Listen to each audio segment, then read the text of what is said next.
It's just like world champion means something very different, I guess.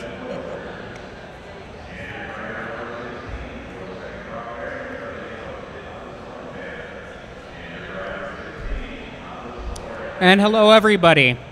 Welcome to Planestalkers, the Magic the Gathering talk panel featuring some of the best players and thinkers in the game. We've got some awesome people here to join you and sharing their wisdom. Last time we had a great panel, and this time I think we have an incredibly great panel. If you were in Minneapolis, I hope you had a really good time. And here in Chicago, our panel starts on the far left end with Owen Turtenwald, the 2011 Player of the Year, with 7 Grand Prix top 8s in one whole season, just 7 in that season, but 14 Grand Prix top 8s total, 2 wins and a Pro Tour top 8. To his right is Alexander Hayne, the Rookie of the Year for 2012, the Pro Tour Avacyn Restored champion with 3 Grand Prix wins, so I guess he's no slouch either. And finally, next to me is William Huey Jensen, inducted into the Hall of Fame in 2013 with a Pro Tour win, 3 Grand Prix wins, a ton of Grand Prix top 8s, 15 by my count, and for those of you who remember the Masters series, a Masters win.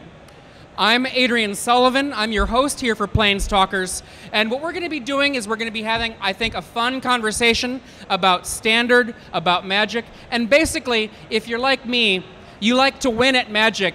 Well, these 3 guys are pretty good at winning at Magic, so hopefully they'll be able to give us a little bit of insight into how to do well this weekend or how to do well any weekend going forward.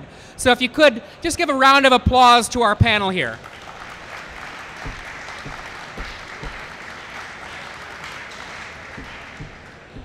Now I'm going to start by asking each of the members of our panel some questions, and then after we've had some questions by me, I'm going to open up questions to you. And also, if you're at home, I'll be monitoring Twitter, and if there are any questions on Twitter, send those to my Twitter, at Adrian L. Sullivan, with the hashtag Planestalkers, and then perhaps if we get any good questions on Twitter, we'll go to Twitter for questions as well. But first, I'm going to start over there on the end. Friend of mine from Wisconsin. I'm from Madison, Wisconsin. Owen from Milwaukee, Wisconsin, or at least the Milwaukee area. Owen, hello. Hi. Are we getting that mic for him? Okay. Cool. So, Owen, you have 14 Grand Prix top 8s. And amongst your constructed top 8s, we have Grand Prix DC 2010 with Old School Jund, and by Old School I mean Bloodbraid Elves. Yep. Then Grand Prix Atlanta with Fairies. Then Grand Prix Dallas, this is your 2011 year, with Rug Control. Then Providence with Stoneblade and Legacy, a Standstill, Mental Misstep, Jace, Stoneforge Mystic monstrosity that I think made people very unhappy. Yeah. Grand Prix Singapore with Cawblade. Grand Prix DC with Delver Blade, the red, blue, white Delver Stoneforge Mystic deck. And then, most recently, a constructed Grand Prix top 8 and win, I believe, in Albuquerque, a back-to-back win following a non-constructed win, but with Black Devotion. Yep.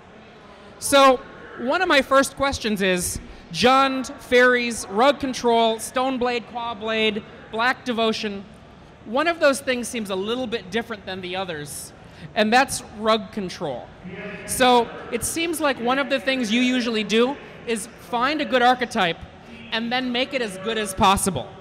So when it comes to deck selection, first of all, how do you decide to choose what is the, quote, best archetype? And then after that, you departed from that with Rug Control.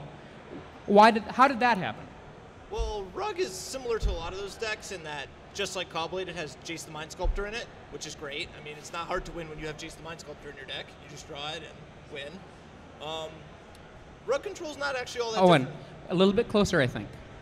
Rug Control's not actually all that different from those decks because it has Lotus Cobra, and whether it's turn 2 Pack Rat, turn 2 Stoneforge Mystic, turn 2 Lotus Cobra, It's just like a ridiculously powerful 2-mana creature that if you draw it and it does not die, you'll have a really good chance of winning the game. Yeah, I don't know. It's really not all that different from those decks. It has a nut draw. You can play Inferno Titan turn 4, or it has Jace, and yeah. So, in essence, you're kind of saying that one of the things people didn't realize was just perhaps how powerful that kind of deck was in that moment? Oh, no question. I've always liked playing decks like that. If it's Stoneforge Mystic or Goblin Electromancer, if you have a 2-mana creature in your deck that's so powerful that if it does not die, you're probably going to win, it's worth playing because you just put your opponent to the test every time. So when it comes to selecting those other decks that I think most people would claim, Fairies, Jund, Black Devotion, Stoneblade, Cawblade, I think most people would claim that those were, quote, the best deck. How do you figure out which one of the best decks to play? For example, in Standard right now, if you ask people what the best deck is, they might argue between 3 or 4 different archetypes. What are the things that make you gravitate to one deck or another deck? Is it just that aggressive turn 2 play, like a Putrid Leech, or a Tarmogoyf, or a Bitter Blossom? I never really thought of myself as the type of person who has to play the best deck. It just turns out that really often the decks that I play are like Jund and Cawblade, and they don't win the game on turn 2, but they play long, interactive games. They have like cheap removal that, like, be it Jund in Standard or Jund in Old Standard with Bloodbraid Elf or whatever, they're usually not broken decks. They're just decks with really, really good cards in them. Right. So your Jund list from the Pro Tour Top 8, that list was a 2013 Jund list, and it had a couple of interesting one-ofs like Dreadbore and Ultimate Price. And similarly, in your Black Devotion list that you played recently, you had a few one-ofs as well. When it comes to honing one of these decks, one of these mid-range style decks, how do you decide to choose a one-of for one of these decks? Well, at the Pro Tour, the way I decided was I just asked Reed Duke what to play, and then I did what he said. So you guys should try that too if you can. Okay. No, I mean, you have to play a lot of games to figure out whether or not you want one of an Ultimate Price or one of a Bile Blight. And you could pick one and be wrong one game and right another. So it's really difficult to say that this is like the perfect build, because it could be, it could not be. You'd have to play thousands of games to find out. But it's good to know when you're playing a deck what the most problematic creatures are to kill, and playing removal that kills those creatures is important. Cool. Now, you were the first winner of the Super Sunday Series, which was premiered last year. And for those of you who don't know what the Super Sunday Series is, basically on the day 2 of every Grand Prix is a tournament that the winner gets flown to Seattle to play with about 40 other players for a pretty substantial prize. What was the first prize for that? $6,000 US. So you played against basically 30 other people for $6,000. Yeah. So in that event, you ended up playing one of the first times that Bile Blight was legal in Black Devotion. And I believe you played 4 copies of Bile Blight. But since then, you've moved away from Bile Blight as a major part of your arsenal for Black Devotion. Why? Well, the more people play with cards like Pelucranos and Stormbreath Dragon and Cursor of Crufix, the less powerful Bile Blight gets. But the more often people play with Nightveil Spectre and Pack Rat, it's great. So, if that happened, like let's pretend that we saw more Black Devotion and Blue Devotion, and less things like monsters of all varieties, would you end up moving back towards Bile Blights? If I thought that an overwhelming majority of the field would be Black and Blue Devotion, I would probably play 4 Bile Blight in my deck. And when it comes then to other rat decks, you've been playing mono black. And there are people that have been splashing white, there have been people that have been splashing green, splashing red. Why mono black?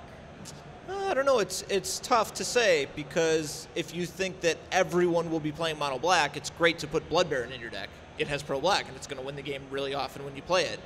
But for me, I don't like to slow my deck down with the shock lands that will deal me damage. Like mono red's more popular now, and I don't like my lands to come into play tapped. It's like I can't count the number of games in which you have to draw your 5th land for Grey Merchant, and people who draw the Scry land will lose that game. But when I draw Swamp, I will win that game. So, cool. So you had that killer year in 2011. 2011, Player of the Year. And Your first Grand Prix top 8 was in 2007 at Grand Prix Columbus with Goblins in Legacy facing off against Hulk Flash in the finals. There was a pretty big time between that first Grand Prix top 8 and what was really considered your breakthrough year. What did you do to actually start having things change around? And in your mind, what made you become the Owen Turtenwald that people feared, as opposed to the Owen Turtenwald that top 8'd that Grand Prix once? Well, I played a lot of Magic Online and a lot of Magic tournaments. It's like, I'm sure everyone here has a tournament in which they made a bad mistake and they didn't make day 2, or they didn't make top 8, or they couldn't have drawn into top 8. That hasn't happened to just you. That happened to me a lot. Over and over and over and over until I didn't make those mistakes anymore. So doing well at Magic means playing a lot of Magic. I mean, in essence, is it kind of just like working out? You just Well, start of course. getting your muscle memory in, but it's Magic muscle memory? Certainly practice makes perfect, but also getting experience in those situations so that you don't get nervous, or so that you know how to properly handle yourself in certain situations. I don't know, it's tough, and experience is way at the top of the list. Cool. Thanks, Owen. Alexander Hayne is just to the right of Owen there, and the first time that I was ever actually aware of Alexander Hayne, I'm actually curious if any of you also had the same thing happen. It was watching the Conley Woods versus Craig Wesco match. In the aftermath of that, you were interviewed, and you basically were the nameless pro who said, "Oh wow, that was a really great match. You know, Conley did awesome stuff in that match. I was really impressed." Does anyone else remember what I'm talking about with this Magic video? Just raise your hands. I see some nods. At least one other person. That was the first time I saw you. And then the next Pro Tour, you took it down at Pro Tour Avison Restored. And one of the things that happened the year before that, you're the Rookie of the Year. You come up, that same year, you're the Rookie of the Year, you win the Pro Tour. And then there's a little bit of a break, and then 3 Grand Prix wins over the course of about 6 months. I just asked Owen a little bit about how things kind of materialized for him. Do you feel like things were fairly similar for you in terms of how they materialized? Definitely in many ways. Like, I think the best way to improve at Magic is to play high-level tournaments against quality opposition. I think people always stress the importance of playing a lot of Magic, but it's also important to play a lot of high-quality Magic too. And you have to put yourself in the positions where the matches you play matter, and that the decisions you make matter, and so that you are punished from your mistakes and you learn from them. And I definitely had the experience because in 2012, following my Pro Tour win, I got to travel a lot more for a lot more Grand Prix, and I definitely learned a lot from that experience. Cool. Now, most people that have paid attention to the Pro Tour know that you won with Blue-White Miracles, so you had the opportunity to kind of just really make people feel bad a lot, I'm guessing, throughout the course of that tournament? Yeah, it was definitely a great deck to play if you wanted your opponents to look absolutely miserable. That's actually my favorite kind of deck. But besides Blue-White Miracles, you have a Grand Prix win with Blue-White Flash from a while back in Calgary, and then Blue-White Control with 1 Aetherling, 3 Elspeths, and then a sideboard of 4 Archangels as a kind of surprise at the time. I remember after Vancouver, which was at the beginning of this year, if I remember correctly, that your selection of the 4 Archangel sideboard kind of made a lot of people sit up and take notice. Can you talk about that Archangel sideboard from Vancouver? Well, the list was actually Tomoharu Saito's that he'd posted on Twitter, and I like the look of it a lot, and I like the plan of boarding into Archangels, especially against Mono Blue, where they didn't really have answers to it, and their counter spells were either negate or gain save for your matchup, so they couldn't really deal with an Archangel. And a lot of people just wouldn't expect Archangels post-board. So it was very strong then, and a lot of people were caught off guard, though of course it wasn't good afterwards as much, but people still continued to play them because it was still hard for some matchups like Mono Blue to deal with. And I think definitely after that tournament, the price of Archangel spiked quite a bit. I definitely think so too. I know that actually a lot of people that I saw playing in Blue-White Mirrors even brought it in Game 3s to change things up against an opponent who had taken out removal, that kind of thing. When it comes to that kind of switcheroo attempt, what do you think about control decks that kind of do a switcheroo strategy? I definitely like it. I like being proactive in control mirrors post board, especially partly because of the clock that you do need to finish the match usually, and I like having cheap threats that you can slip under and then protect with your counter magic, especially when your opponents are boarding out removal because they're expecting to be playing against a control deck, and you kind of switch into a bit of a fish deck. It's definitely a very powerful strategy. Yeah. Speaking of fish-like decks, you have another finish with Rug Delver that the sometimes called Canadian Threshold, though yes. At this point, Nimble Mongoose was the only Threshold creature left in the deck. And you were talking about that aggressive side of things. So you're clearly used to also attacking and casting lightning bolts. When do you decide to go with that kind of route in terms of deck selection? And when do you decide to go with a controlling route? Is it just the metagame, or do you have a preference? Well, I really like decks like a bit like Rug or Canadian Threshold, as we call it up north, where you get to play both sides a little bit. Depending, you can play both the aggro and the control side, depending on the matchup and depending on the cards you draw and the situation. The Blue-Eye Red Flash deck I won in Calgary was a little bit like that. That often, even against the semi-aggressive decks, you could sometimes take the aggro role depending on how your hand was. And I really like that flexibility in decks. Like, for instance, Fairies was like that, and I definitely like playing decks with that flexibility to take both the aggro and the control role, depending on the situation. Does that apply then to? It was Saito's list, you said, the blue-white list from the last Grand Prix that you won at the beginning of the year. Does that apply to the game one of that with so many finishers, 1 Aetherling and 3 Elspeth? Now, other decks are doing that as well, but is that a part of the reason why you liked that deck, being able to say, oh, the game's kind of stable, Elspeth, see what happens? Well, that deck, you basically always took the control side with that deck, except in other control matchups. For instance, I had a match against Josh Utter-Layton where he was playing a much more controlling build of the deck, like a blue-white red version with counterflux, and he was expecting to be playing the version that Huey actually popularized with Elixir of Immortality. And so the fact that I had so many win conditions kind of made it more difficult for him to deal with that by just kind of jamming threats. But in general, the deck was almost always taking the control side of the spectrum. It didn't really have the same flexibility in the standard format. But I definitely liked that Elspeth was a finisher that also played great defense. Like against the red-green decks and against mono-black, you could just jam Elspeth and make tokens, and it would buy you time, for instance, against a pack-red army or something. Cool. Thank you, Alexander.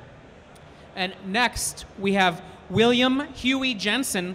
As I said before, the 2013 Hall of Fame inductee, a Pro Tour win, 4 Pro Tour top 8s, a Masters win, 3 Grand Prix wins, 15 top 8s, and we were talking just a second ago about how Alexander brought up the deck you played at Dallas, and that Dallas deck, I believe, was an Andrew Cuneo deck? Yes, it was.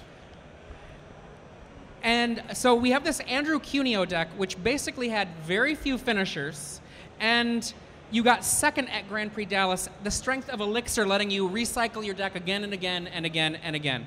So when it comes to this style of deck, you have a lot of success with kind of these slow control decks, at least when it comes to constructed. When we look at your history with different decks, so for example, Grand Prix Louisville, Esper. I'm going to skip one of them because I think it's pretty awesome. Grand Prix Houston, Oath of Druids. So it's got kind of a recycling feature to it. Pro Tour Venice, the Veggies deck, it wasn't a counterspell control deck, but basically a very mid-range control, put a lot of stuff or a lot of mana into play and then do something huge. Do you have an affinity for these controlling decks? Is that something you want to do? I definitely do. I also have an affinity for Cuneo decks. I do too. In the case of the Oath of Druids deck and also the Explosive Vegetation White-Green control deck, both of those were sort of metagame decks.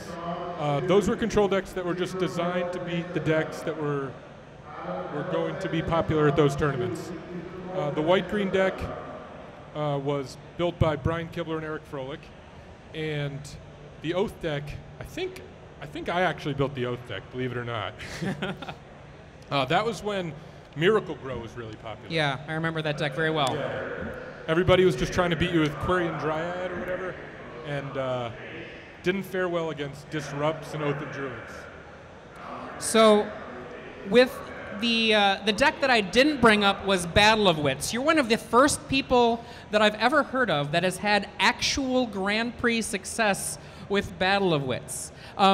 So for those of you who don't know, Battle of Wits, you win the game if you get to your upkeep with the Battle of Wits enchantment in play, and you have more than 200 cards left in your library. No big deal. That was probably the most fun I've ever had in a Magic tournament. Okay, was it a bet, or were you just like, this is really amazing? Actually, the deck was really good. Like, it sounds gimmicky, and I get it, but what people don't realize is, and I've told people this recently, people love to ask about this. This is probably one of the things I get asked about the most. That deck wasn't really a Battle of Wits deck. It was just this really big control deck that occasionally would drop Battle of Wits and win, or occasionally tutor for Battle of Wits and win. I think I won a good 55-60% of my games by gaining complete control and casting 2 Urza's Rages with Kicker. That's awesome, actually. With decks like this, like Oath, Battle of Wits, even like your Trade Wind Survival deck from your Masters win, which had Forces of Will, you have this huge control bent. So one of the questions I kind of have is, do you ever play Beatdown? What would it take to make you have an attack phase deck? I played Fires of Yavimaya at U.S. Nationals, like, I don't know what year it was. I remember, it was 2001. Okay, yeah. I made top 8 of Nationals with that. I played Rebels. I played Aggro Rebels at the Rebel Pro Tour in New York in 2000 or whatever it was. You know, for me, if the best aggro deck and the best control deck are close in power, I'm going to play the best control deck. I enjoy it more. It suits me better. It's just my style. I grew up playing it, and that's what I like to do. But if the best aggro deck is just a lot better than the best control deck, that's what I'm going to play. Like at Pro Tour Dublin, I played Mono Blue Devotion. You know, I could have played Esper, but that deck wasn't really popular yet, and I thought that would give me the best chance to win. So given the huge different styles of control you've played, over the years, what lessons have you learned about what it generally takes for a control deck to succeed, whatever the format might be? It really depends. When you're playing control, you want to answer, you know, metaphorically answer the questions of your opponent. Different formats have different questions, and different control decks have different way to answer the questions. Like, I'm sure you remember the first Cuneo blue decks. Absolutely. I'm not kidding. This deck had something like 26 land, 4 Nevinyrral's Disc, and 30 counter spells, and that was it. That's what the deck did. It just countered literally every single spell. Eventually, I think he put in Dancing Scimitar, a 1/5 flyer for 4. So, you know, that doesn't work anymore. Nowadays, people cast a Loxodon Smiter and you die. They sneak in a Voice of Resurgence and you can't catch up. So now the control decks, you know, like the Jund deck even, the 2013 Jund deck you were talking about with Owen, I think you could argue that was a control deck. Oh, absolutely. I think that that's definitely a control deck. Yeah, well, you know, some people would call it mid-range. I would say a mid-range control deck if you want to hedge it. Sure. You know, they play a creature, and your answer to the creature is Thragtusk. You know, they play a creature, you play a Huntmaster. They play a creature, and you remove it. So I think that's sort of the way most of the modern control decks seem to work. Obviously, the exception is the Revelation decks, which play a lot more like the traditional control decks. But I think if the card Sphinx's Revelation didn't exist, these decks wouldn't exist. I agree with that, definitely. Yeah. So you have actually, in recent history, the blue-white control deck, a Cuneo deck, and then the Esper control deck. I'm not sure, was that also a Cuneo? No, Reed. Okay. So between those, Cuneo's, of course, had the Elixir because he likes to have as few finishers as possible. And the other deck, the Esper deck, did not have an Elixir. So you've played both Elixir Blue-White Sphinx's Revelation and non-Elixir Esper Sphinx's Revelation decks. What makes you want to go towards an Elixir build versus a non-Elixir build?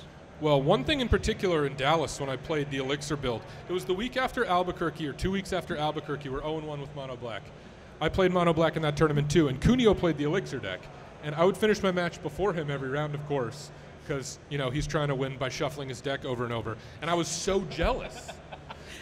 You were jealous. That's awesome. So I said, you know what? Next weekend I'm playing this deck. But part of the reason that deck was so good for that tournament, people were not ready for it. People didn't know what was happening.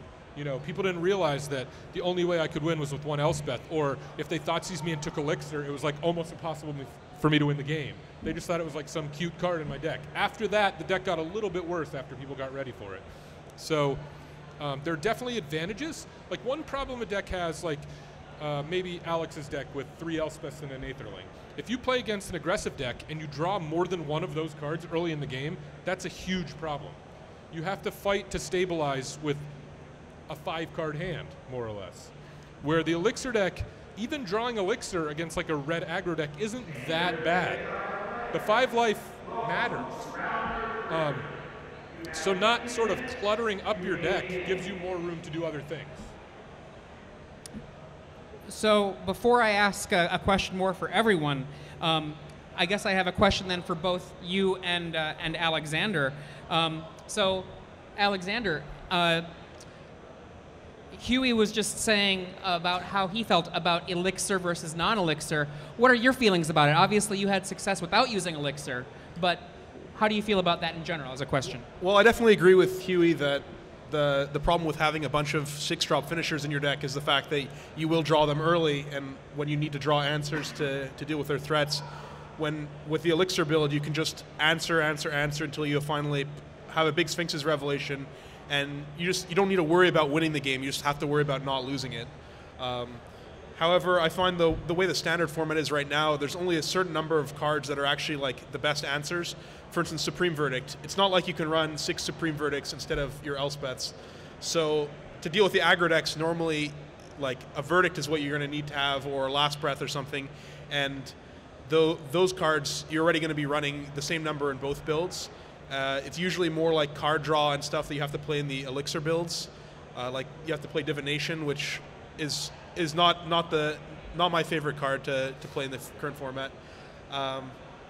And so you're kind of in both builds. You have some sort of clunkiness against the aggro decks, though the Elixir build definitely does have an edge in that regard. For Owen, if you are playing the deck that you are kind of most associated with right now, which is definitely Black Devotion, do you have a preference of which of those opponents you'd rather play against? Would you rather play against an Elixir build or a non-Elixir build? I don't think it matters all that much. I mean, by the time in which they're trying to win the game, they're probably just going to win the game.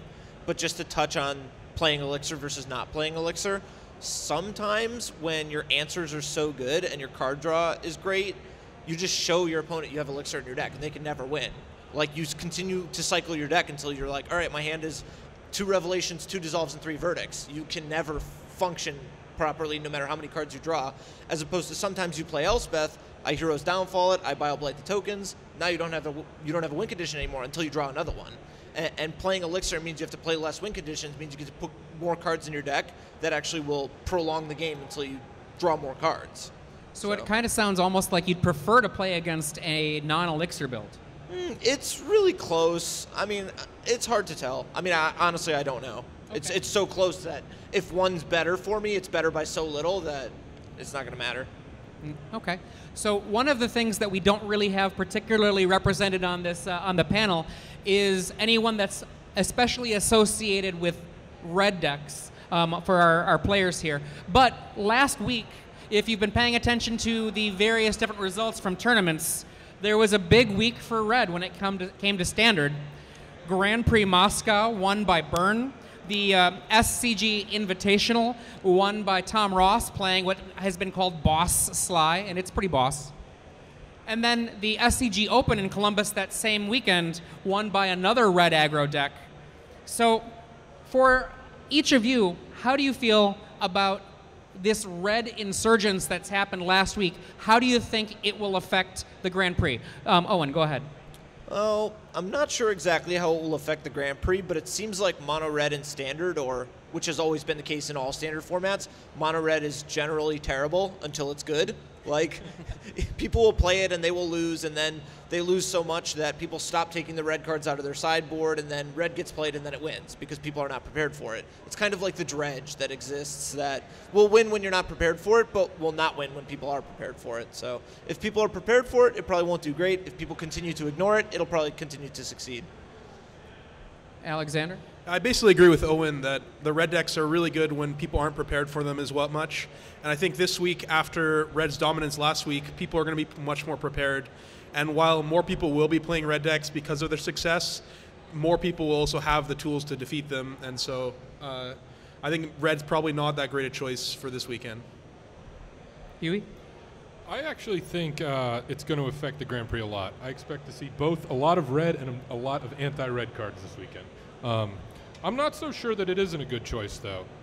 You know, a lot of people will probably not be that prepared for red. A lot of people will just play decks that have won the tournaments before that, before people were preparing for red again. And, you know, another thing about matchups like that, there's not that much you can do. Like, yeah, you can throw Drown in Sorrow in your black deck. That's 4 cards. I mean, if you don't draw one, you're dead on turn 3, 4, 5, you know.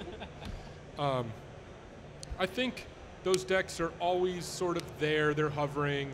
It's, again, what both these guys said. It's like the circle of life.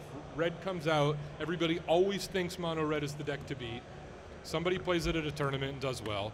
Then everybody over sideboards against it. Then it doesn't do well for a month. Everybody stops playing it. And this is just part of the cycle. Alexander, do you think you had 4 Archangels at that first Grand Prix of the year, the first Standard Grand Prix? Do you think that that's sufficient for people that are planning on playing a blue-white deck or an Esper deck? If they have 4 Archangels, is that the path to go to try to fight against both Burn and these quick red aggro decks? No, I don't actually think Archangel's that good against those decks. First of all, it costs 5 mana, which is, by the point that you have 5 mana, you're usually either stabilizing or you're dead. And usually the latter. And so you definitely want something much cheaper than Archangel to stabilize you and kind of bring you to the late game where your more powerful cards like Sphinx's Revelation and whatever Planeswalkers you have or counter spells can really kind of take over and just outvalue them.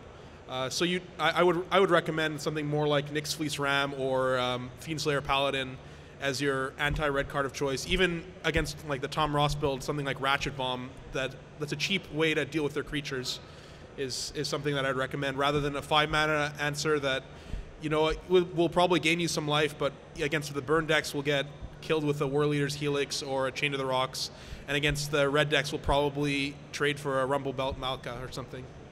Owen, is there more currency right now with Farika's Cure? That was actually a point I was about to make, is that one thing that's great about red decks is sometimes you'll play against someone who's really prepared to beat red, and they'll just still lose. Like, red's on the play, gets a fast draw, you don't draw your sideboard cards, and you're dead. Or they've prepared against red, but they didn't prepare in a way that is adequate. Like, if I just bring in Doomblades, that's not going to be enough. Maybe you draw Rakdos Cackler and I can't kill it, or maybe I kill 1 creature, but you drew 3 more, and then my deck just can't compete, you know? So, Farika's Cure is good against burn, good against aggro, but if you have a normal hand and you draw just a Farika's Cure, you're not going to blow them out of the water. So if the matchup was bad, I would want to board in something more high impact, something where if I only draw 1 of my sideboard cards, I'll probably win, and not just have a slight advantage. Do you have an idea of like what a good card like that would be? Well, if it's against burn, Staff of the Death Magus is a card that can generate crazy card advantage all by itself. Or if it's a lower curve aggro deck, like maybe a Shrivel would be good, or Drown in Sorrow. I mean, it all depends on what flavor of aggro you expect. I mean, if people are playing burn, Drown in Sorrow stinks. Or if people are playing 2/2s for 1, then Staff of the Death Magus stinks. So you kind of have to find a medium there. Okay, so what I'm going to do now is I'm going to open up to the audience the opportunity to ask questions. And so what I'm going to have you do is if you have a question, I'm going to ask you to raise your hand. I also have some other questions for the panel, but once you have voiced your question, what I'll do is I will restate your question just so that we can make sure that we get it for the broadcast online. So if you have any questions right now for anyone on our panel or for the panel at large, could you please raise your hand? Yes, sir, go ahead.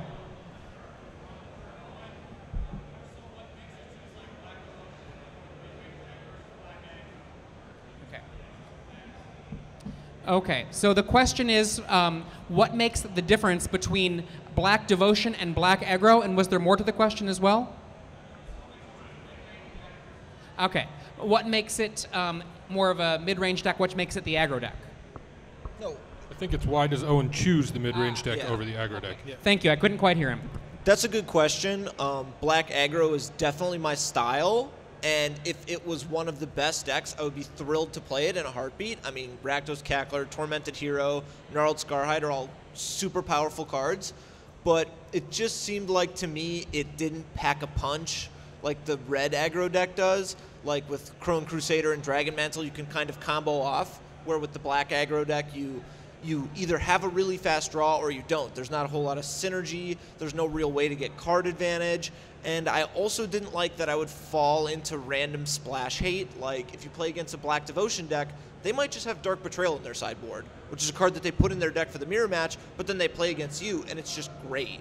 Or if they plan to play against like a fast red deck, they might have Farika's Cure or some other type of cheap interaction, and it just doesn't catch people as surprised and isn't as fast and consistent as I would want. Cool.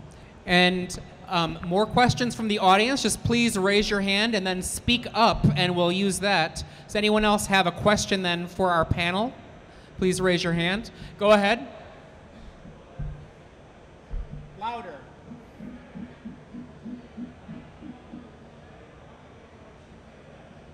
Okay, and the question, I've heard this question actually quite a bit from people all over the place. If you don't have a deck for the format that you particularly like, how do you go about selecting one? And this is for everybody. Just feel free to step on in. Well, I think that you can't really go wrong in Standard right now. I mean, if you play a Sphinx's Revelation deck, Control is great. It's as good as it's ever been. And if you want to play Mono Blue Devotion, Mono Red, I mean, all the decks have really good tools and fine plans against other decks.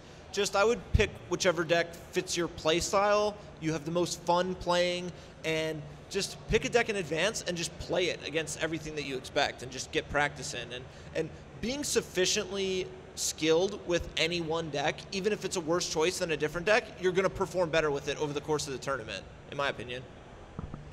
I mean, I think if you can't find a deck that you like, at least you should pick a deck that you're good at, like Owen says, that kind of fits your play style. Like if you're much more of an aggressive player, even if you maybe don't enjoy playing the aggro red decks, that's probably the deck that you'd win the most with. Alternatively, you can take the more chaotic route and roll a d6 and have that decide for you. Are you an old RPGer? Not really, no. There's always the option of just asking someone else too, right? Like if you don't like anything, maybe your friend does. I mean, I certainly, like, honestly, coming into this tournament, I was like, I don't really feel like playing any of these decks anymore. I don't know what I should play. So I talked to 5 or 6 people, settled on a deck. All right, I'll go with this. It's like, you know, it's not sort of the most fun way to do things, but if you don't have an opinion, just take someone else's. Oh, that's funny. I think one of the things that I always feel is a good idea, just in general, is just to make sure that you're going to, if you don't have a dog in the race, just pick something you're going to have fun with at the very least. I mean, if you don't have something that you're like, this is the deck, well, don't make yourself miserable either. Do I have another hand for any other questions? Yes, sir. Go ahead. And please speak up very loudly.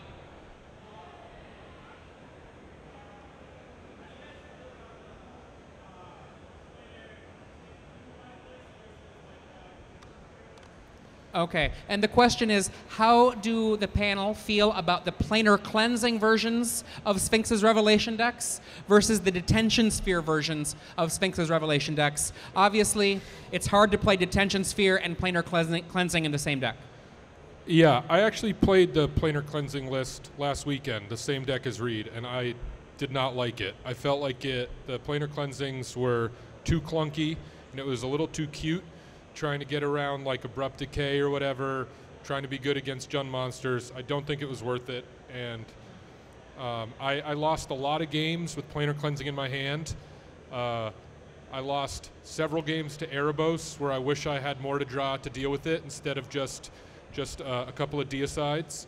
And I definitely would not recommend it. I basically feel that it's a choice of what you want to beat. Like when you're playing control deck, you usually can't beat everything, but you can beat anything you want. And if you're expecting the field to be Naya mid-range decks and Jund monsters and the like, then the planar cleansing build's probably good. But everything comes at a cost, and you lose a lot of percentage points against, say, mono black because you can't have Detention Sphere or Pack Rat, and against mono blue because you can't deal with Thassa, and so on. And as Huey says, it's also, you're playing a 6-mana sorcery in your deck. It's clunky, has the problems of having more Elspeths or something in your deck as well. And so there's a definite cost, but there are benefits. If you really expect that you're going to play against a lot of Planeswalkers, Keening Apparitions, and Abrupt Decays, then I think that planar cleansing is the way to go. Otherwise, I would recommend against it. Okay. Anyone have a question in the audience? Yes, sir, right there. Louder.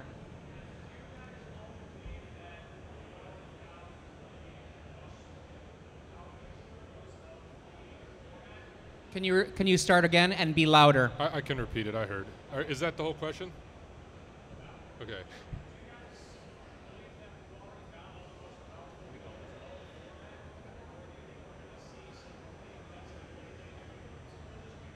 Okay, and the question was, does the panel believe that all of the most powerful builds in Standard have been discovered, or are there things in the current Standard that we have yet to see emerge?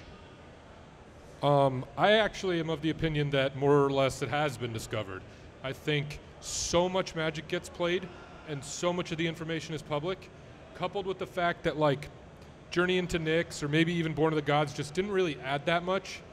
You know, there'll always be innovations. There might be a card that gets played like, oh, hey, that was a really cool idea against red.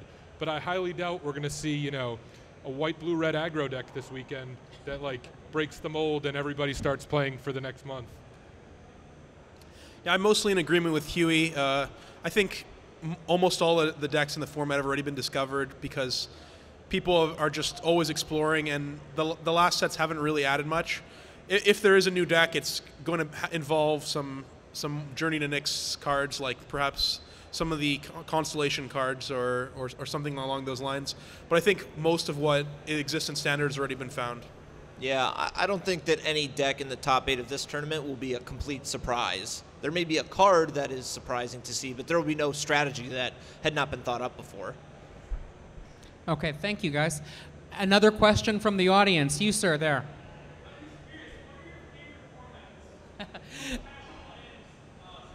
Okay, and this is a question off of the standard questions. What are your most favorite formats? And that includes casual and competitive. And I'm just going to say, have this be over the course of history, if you like. All right, I'd say my favorite format is probably Cube Draft. I really like how it's always fresh, and you get to play with a lot of powerful cards. What kind of cube? Well, I like both powered and unpowered. They both have their advantages and disadvantages. But really, I just like kind of getting to see cards interact that you normally wouldn't get to see interact, and it's kind of always a journey to discovery. And it's kind of like drafting a constructing deck, and I always find that fun. It basically has like deck building plus playing all at the same time, and it's a very fun format for me. My favorite formats in order: Team Rochester Draft, Team Booster Draft, Team Sealed Deck. I just enjoy team tournaments. I find it particularly fun to like win and lose as a group with friends or whatever. And I find the complexities of those limited formats, particularly the draft formats, both really fun and really challenging. I noticed you didn't say team constructed of any kind. I've never played it. My favorite format's actually Sealed Deck, and I think it gets a bad rap, but I love playing Sealed Deck. I think that it doesn't happen as often as people say where you get a deck that can't win, and it's unlikely that you get a deck that can't lose. So really often it's just on-the-fly thinking, knowing when to switch colors in sideboarding, knowing how to make best use of your good cards and find the synergies, and I don't know, I just find it really interesting and fun, and I like that you play it at a Grand Prix level, you know? Personally, right now, I think Legacy is still incredible, even though I have been losing at it a lot. And I've been losing at it a lot.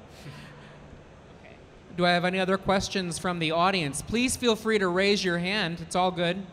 Okay, one of the questions I have right now then is you brought up the fun of playing with friends. I think one of the things, Huey, that a lot of us come to Magic for is that social atmosphere in addition to the competition. And obviously, for a lot of spectators that know you and know Owen, they might be saying, I'm sorry, Alexander, but I really want Reed there in the middle. When it comes to building strong Magic friendships, what do you think is more fun? Being in a competition with your friends and hanging out, like going head to head, or actually just being out and away from the Magic scene and being after the event, doing that kind of thing? Both, definitely. I mean, it's hard to quantify, right? Like, Yeah. certainly, like, in our group of friends, like, we all live for this. Yeah. You know? So, whatever, I don't actually enjoy playing Reed in a tournament. Like, that's not what I look forward to. Like, I don't particularly, I'm not one of those people who likes to beat my friends at things and then rub it in. That's not me. Like, I enjoy when he does well, I enjoy when I do well. And I certainly enjoy non-Magic activities and hanging out too. I mean, not to give you a cop-out answer, but that's just, yeah. That's not a cop-out. Do either of you... Yeah, I mean, I also enjoy both playing Magic with my friends and other activities.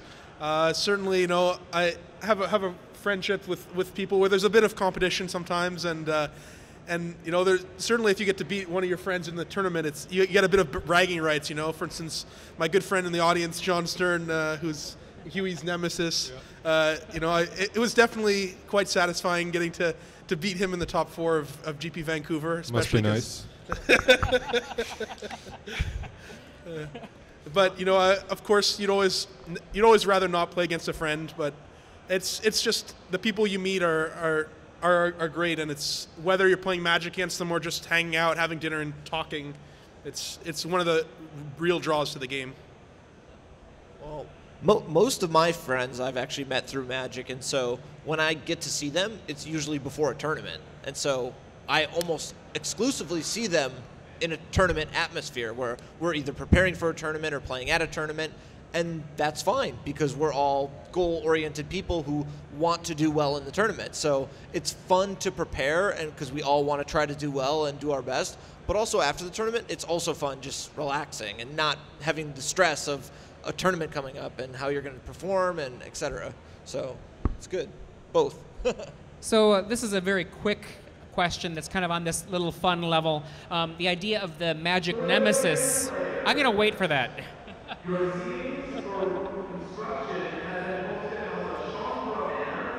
We obviously have the loud sounds here of the venue. And I'm going to wait a second longer. Sorry, everyone at home and everyone here, just one moment. Okay, we brought up the idea of the Magic nemesis. Who would you say is your famous Magic nemesis that people at home might know the name of? Definitely John Stern for me. I've played him three times this season, all in pretty high stakes matches, 2 in Grand Prix top 8s and 1 for Grand Prix top 8, and I lost them all. So I'll definitely lose sleep over it until I get revenge. I'm not really sure that I have a Magic nemesis yet at this time. Certainly not one to the scale of Huey, but I don't know. I guess you could say it's Jacob Wilson. We've met twice now in Grand Prix top 8s, and he's a teammate and friend, but also we split our 2 encounters, and the next time who knows who will win. You guys can't see it, but it's arch nemesis Row back there. I don't think I have an arch nemesis. I mean, if I had to pick a name, it would probably be Ben Stark, only because I've lost some important matches to him, and it's always like he'll never give you an easy win. So it's always a tough, hard match, and yeah.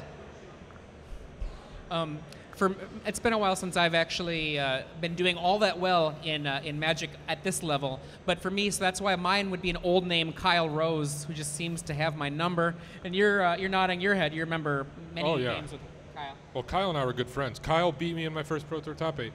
Yeah. He won the tournament. He's a good player. Yeah. And sometimes he forgets to attack, but Okay, I have a question from Twitter that's about Modern, actually, and it's a question about Lingering Souls. How do you guys feel about Lingering Souls, the card, in Modern? Is it good enough? Well, Lingering Souls is not particularly good against Splinter Twin decks or Birthing Pod decks. So I think as long as those two decks are the focal point of the metagame, you know, Lingering Souls isn't an awful card, but it's not a card I would be rushing to build a deck around. I basically feel similarly to Huey. I think Lingering Souls is a great card if everybody's trying to do fair things and trying to grind you out. And so where you're playing, say, a Jund Mirror match, Lingering Souls is excellent. But the format right now in Modern has a lot of unfair decks between Splinter Twin, Pod, which can both do really unfair things, and Affinity, which is probably actually one of the unfair decks where Lingering Souls is really good.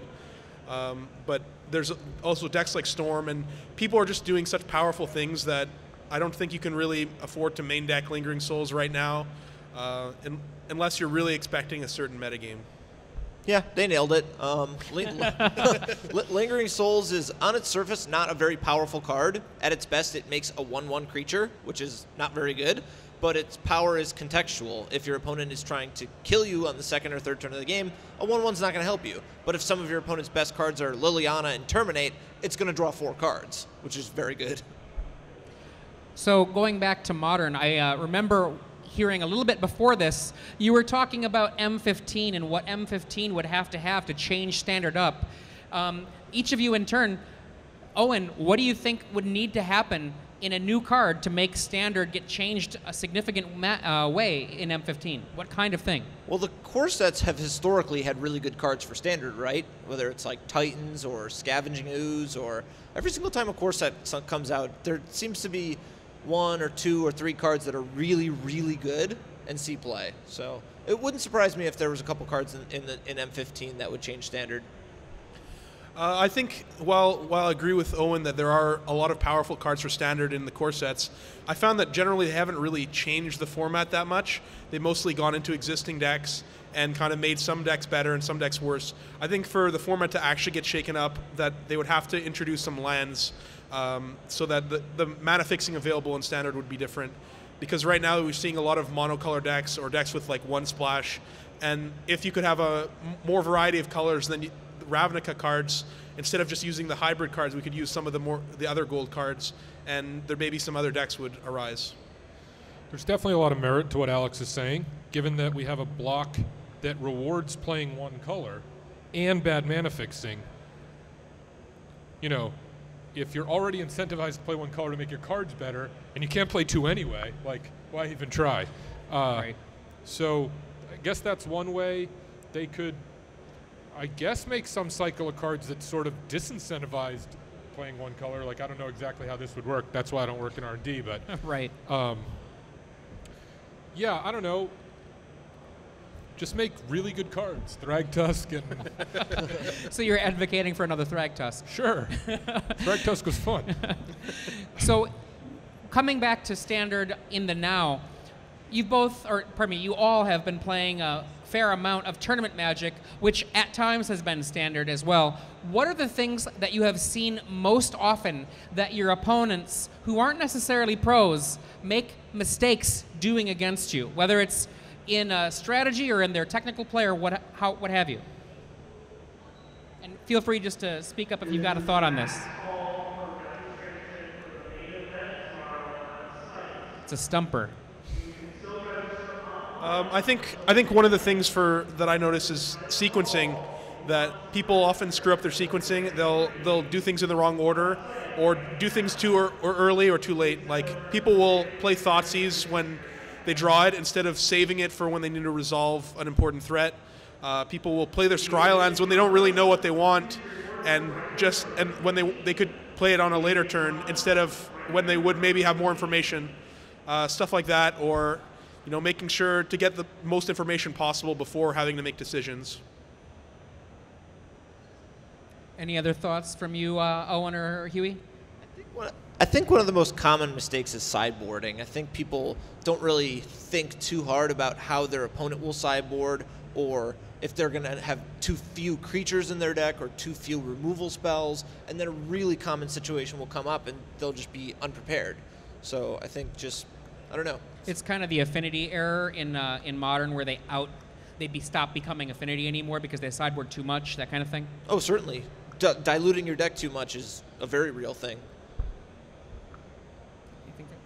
Do we have any other questions from the audience? We've got time for 1 or 2 more questions. If you have a question, just raise your hand, and then we'll ask that of our panel. Otherwise, what we're going to do is just wrap up. Okay, with that, I'd like to thank everyone on our panel, and please give a round of applause for William Jensen, Alexander Hayne, Owen Turtenwald, for joining us and sharing their thoughts about Standard here at Planestalkers. I'm really glad that they were able to be here and being able to just basically bring their experience to everyone here. Also, I'd like to thank Pastimes for hosting this event and letting this happen, as well as just having this incredible space here for Grand Prix Chicago. And the city of Chicago, of course, thanks for having all of us here. I know that some of us came a long way. I know probably you came the longest, maybe, Alexander, but I'm not 100% sure that. Maybe you did, Huey. Either way. So anyone out there who is at home, thank you for watching. Everyone here, have a great Grand Prix this weekend. I'm Adrian Sullivan. I hope you have an incredible weekend, and thank you for joining us here at Planestalkers. And if you want to, after this, please feel free to come up. And I know that our panel has said that they're willing to sign autographs if you're interested. They'll be here for just a few minutes, though, so make sure you let them go after they've had a chance just to be here for a few more minutes. Thank you for Planestalkers. I'm Adrian Sullivan.